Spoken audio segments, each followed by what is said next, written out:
cite, por gentileza, alguns livros que podemos ler para aumentarmos os nossos conhecimentos na Umbanda. Olha, livro de Umbanda, o que eu posso recomendar é o meu. Porque o meu eu considero o ideal. Eu considero meu livro, principalmente, não usou. Eu fiz vários, tem o Magia, que é muito bom. Tem o meu, esgotou na época, para você ter uma ideia, na tarde de autógrafos, eu saí lá do A Caminho da Luz que eu não enxergava um palmo na minha frente, de tanto dar autógrafo. Nós fizemos uma tarde de autógrafos, e o editor está vivo até hoje, pode dizer o que eu estou falando. Nós vendemos numa tarde de autógrafo 1.500 livros. Foram vendidos na tarde de autógrafo, no A Caminho da Luz, do livro Magia. Eu comecei a dar autógrafo às 3 horas da tarde, acabei à meia-noite, com a mão inchada, o dedo que eu não podia mexer, os olhos já não enxergando mais nada, a cabeça completamente tonta. Esse foi o Magia. Antes teve outro que também estourou, que foi a Iniciação. Outro que estourou foi o Caboclos, Exus e Pombagiras. E o último que foi o A Caminho da Luz, que também estourou também. Então, são os livros que eu posso recomendar. Eu não posso recomendar para você livros de Umbanda de outros autores que pensam diferente de mim, porque eu estaria cometendo um erro. Se pensam diferente de mim e eu deles, como é que eu vou recomendar? Não posso. Tem gente aí que escreve que uns consideram Exu orixá, outros consideram Exu um demônio. Eu não posso recomendar nenhum nem outro, entendeu? E por aí vai, porque são diferentes. Então eu não posso. O que eu posso recomendar são livros de parte espiritual para você aprender. Então você tem livros de Camille Flammarion, de Charles Richer, de Ernesto Bozano, de Pietro Baldi, de Swedenborg, de Conan Doyle, qualquer um deles, você vai aprender parte espiritual. Dentro da alquimia, você tem livros de Eliphas Levi, você tem livros do Saint-Germain, e tem outros mais, de outras grandes filosofias, grandes alquimistas, John Dee, Giordano Bruno e outros mais que tem aí, Helena Blavatsky. Você tem capacidade para entender e ler A Grande Síntese, por exemplo, de Helena Blavatsky. É um livro profundo, mas tem que ter cabeça para entender. Eu acho que você tem. Então você vai ler e vai entender muita coisa espiritual. Vai sair do arroz com feijão, entendeu? Porque tem livros que eu vou te contar, é brincadeira, principalmente na parte de Umbanda. Eu sempre me bati por isso, eu já até desisti, né? Porque eu acho que antigamente, eu sempre falei isso, desde 1970, que foi quando eu comecei a fazer rádio. Antes eu fazia as revistas A Caminho da Luz, eu fiz 17 números da revista A Caminho da Luz. Era quentona. Depois fiz 9 ou 10 da Umbanda século XX, também quentona. Fiz os outros livros. Então eu sempre me bati, naquela época, que tinha que ter uma única confederação umbandista, e com isso ter uma censura nos livros, que cada um pode escrever o que quiser e publicar o que quiser.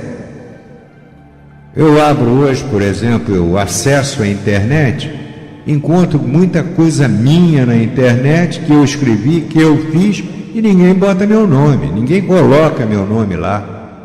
Usam, está cheio, a internet está cheia. Estou cansado de ver.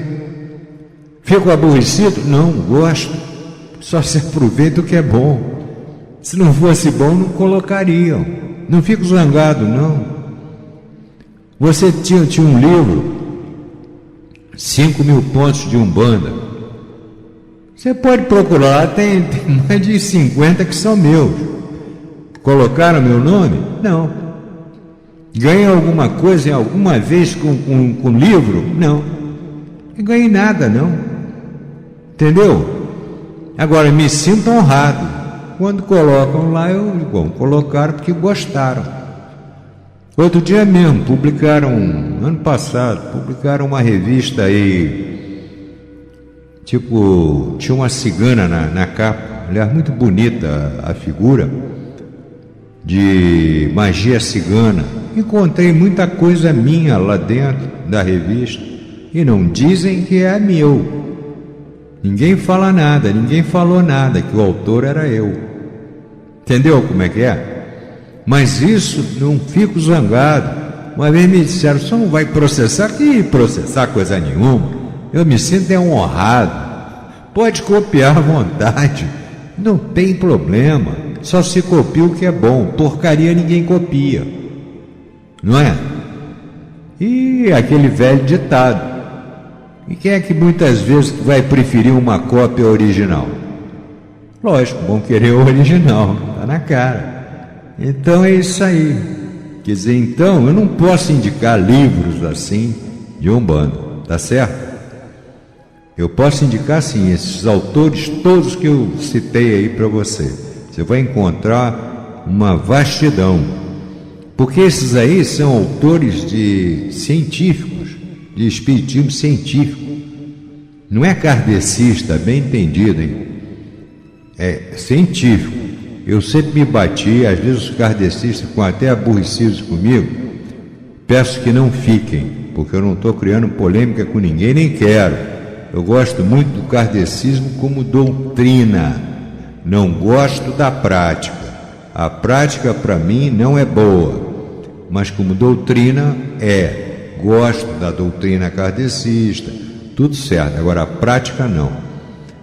Mas eu, inclusive, sempre falo isso.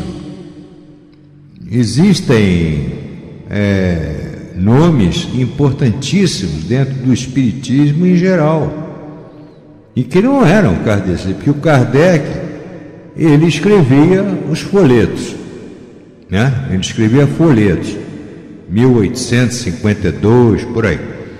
Então ele escrevia os folhetos. Um dia juntou os folhetos e fez o livro dos Espíritos, certo? Então todo mundo tem o Kardec realmente como um grande codificador da doutrina espírita. Isso é inegável, embora muitos até em certa ocasião alegaram que não, que antes dele um cidadão chamado Andrew Jackson Davis, nos Estados Unidos, havia publicado alguma coisa a respeito sobre o assunto. Ninguém provou, ninguém disse, ninguém diz. Então Kardec, para mim, é o codificador da doutrina espírita, não tem a menor dúvida. Mas ele não era um médio de trabalho, ele se baseou no conhecimento dos outros, que depois vieram, inclusive, e que formaram a grande filosofia científica.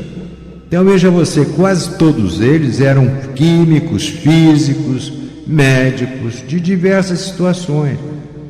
Camille Flammarion, por exemplo, é fabuloso. Leon Denis, outro fabuloso. Aí vai dizer, mas é kardecista. Não, é científico, é diferente. Entendeu? É diferente. Então você tem essa pleiade enorme de autores que podem e poderiam lhe orientar. E a você, a qualquer um que queira estudar, bem entendido.